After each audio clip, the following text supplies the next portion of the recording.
एक न्यूज़ 24 देख रहे हैं पर मैं हूं आपके साथ ब्यूटी। बता दें कि बिहार सरकार का खाता बीते 36 दिनों से फ्रीज है, जिसे किसी भी प्रकार का वित्तीय लेन देन ठप हो गया है।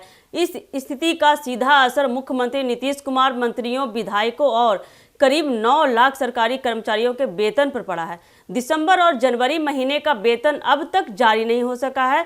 बता दें कि सरकार ने 3 जनवरी से वेतन और बिल भुगतान के लिए नया सॉफ्टवेयर लॉन्च किया था, लेकिन तकनीकी खामियों के चलते यह प्रणाली पूरी तरह से काम नहीं कर पा रही है। वित्तीय संकट उत्पन्न हो गया है। बता दें कि बिहार सरकार का वित्तीय प्रबंधन कॉन्फ्रेंसिंग फाइनेंशियल मैनेजमेंट सिस्टम के जरिए किया जाता है, जिसकी शुरुआत अप्रैल 2019 में हुई थी। हालांकि इस सिस्टम के अपग्रेड वर्जन CFMS 2.0 के लॉन्च होते ही तकनीकी समस्याएं सामने आने लगी।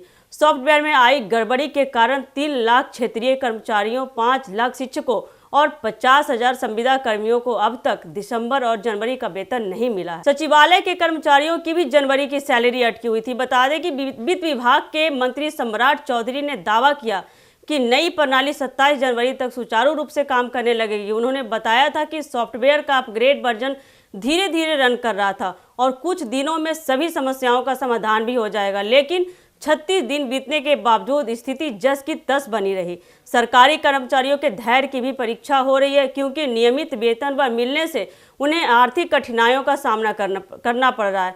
वित्त विभाग के अधिकारियों के अनुसार यह समस्या सॉफ्टवेयर के जल्दीबाजी में लॉन्च होने के कारण उत्पन्न हुई है। सॉफ्टवेयर तो लॉन्च कर दिया गया, लेकिन इसके संचालन के लिए आवश्यक प्रशिक्षण नहीं किया गया। विभागीय स्तर से लेकर ट्रेजरी तक के कर्मचारियों को नई प्रणाली के बारे में पर्याप्त जानकारी नहीं दी गई, जिससे सॉफ्टवेयर के संचालन में बाधाएं आ रही है। सूत्रों के अनुसार केंद्र सरकार की सख्ती के चलते बिहार सरकार ने 3 जनवरी को CFMS 2.0 लॉन्च किया। केंद्र सरकार ने नया वर्जन लागू न होने के कारण बिहार को अपने हिस्से का फंड जारी नहीं किया था।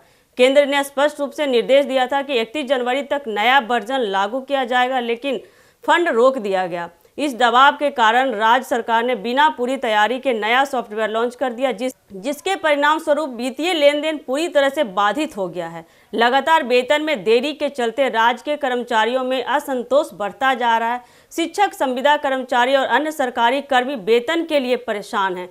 कई कर्मचारियों ने अपनी नाराजगी जाहिर की है और वेतन भुगतान में तेजी लाने की मांग भी की है। सरकारी खर्चों के ठप होने का असर राज्य की अर्थव्यवस्था पर भी दिखने लगा है। बाजारों में खरीदारी की रफ्तार धीमी हो गई है और कई छोटे व्यवसायों पर इसका प्रतिकूल प्रभाव पड़ा है। यदि यह समस्या जल्द नहीं सुलझाई गई तो यह संकट और गहराता जा सकता है। हालांकि अब सरकार के सामने सबसे बड़ी चुनौती यह है कि तकनीकी समस्या को जल्द से जल्द ठीक किया जाए और कर्मचारियों के वेतन का भुगतान सुनिश्चित किया जाए। साथ ही भविष्य में इस तरह की समस्याओं से बचने के लिए सॉफ्टवेयर लॉन्च से पहले पूरी तैयारी और प्रशिक्षण पर ध्यान देना आवश्यक है। तो ऐसे ही अपडेट के लिए बने रहिए हमारे एक न्यूज़ 24 के साथ। दीजिएगा इजाजत। धन्यवाद।